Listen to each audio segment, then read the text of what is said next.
All right. So I'm going to start off my message with a story, and it's a story that I'm sure most of you have at least heard. It's about a man who lived with God his entire life, and his life was good. The man's name was Job, and he had a very good life, and he was living very comfortably. The largest house in the area, large family, lots of land, and he followed God. So one day, Satan says, "Hey God, the only reason why Job loves you and praises you is because you let him live comfortably. If he didn't have anything that he had, he would surely turn away from you." So God allows Satan to mess up Job's life without harming his health at first. Job loses his family, his animals, his home, his land, everything in one morning. In one instant, Job's life fell apart. And sometimes it can feel like your entire life is falling apart in an instant. But when Job's life falls apart, what does he do?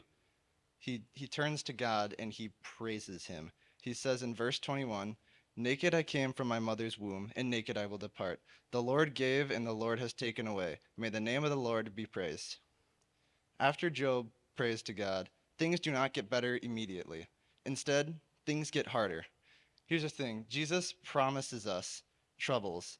He says in John 16:33, "I have told you these things so you may have peace. In this world you will have trouble, but take heart, for I have overcome the world." Sometimes we just want to live life and be grateful for all of the good things and praise God when things are awesome and going our way. But we cannot turn away from God when things get bad. When depression takes hold, when anxiety starts knocking on your door, when the enemy starts talking in your ear and saying, "You deserve all these bad things. You sin and you cannot be with God." But here's the truth: Jesus ate dinner with sinners. He left the 99 for the one. He died for us and paid our debt on the cross.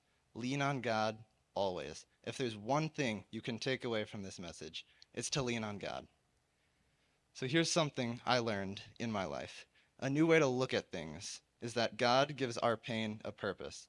Just think in your head, how many of you have beaten depression, defied an addiction, and resisted a temptation? It is hard to do all of these things, and I can speak from experience.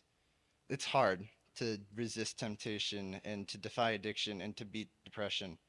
But what happens when you know how to conquer these things and a friend approaches you and says, "Hey man, I've just been going through it recently."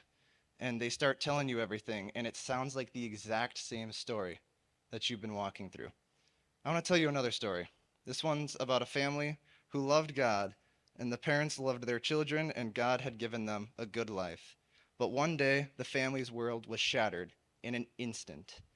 Their daughter, one of their greatest prides and joys, passed away in her sleep. The family cried out to God, "Why did she leave us?" But it wasn't for another few years until they got their answer. The father of the family wrote about this experience, and hundreds of others were helped through their pain, suffering, and problems and storms. What's even more is that in those few years, they had a next door neighbor go through the exact same problem, a young daughter passing away in her sleep. That's my story. It's my family's story. And if you think about it, it's a story of hope. And it's a story of God's faithfulness to us. My dad talks about the lies that we are told regarding suffering. And the one that he said that stuck with me is that God does not cause pain, but he gives pain a purpose. And through my family's storms, trials, and problems, we've been able to help others through theirs. And we stayed with God. God sees you in your suffering, and all you need to do is reach out to help him. Pray that God will give you peace and comfort. Pray that he will give you hope for tomorrow and the will to just take the next step and the next step and the next one and the next one. Above all, just keep your faith. Life will knock you down, but God will build you back up. Do not turn away from God. Turn to him.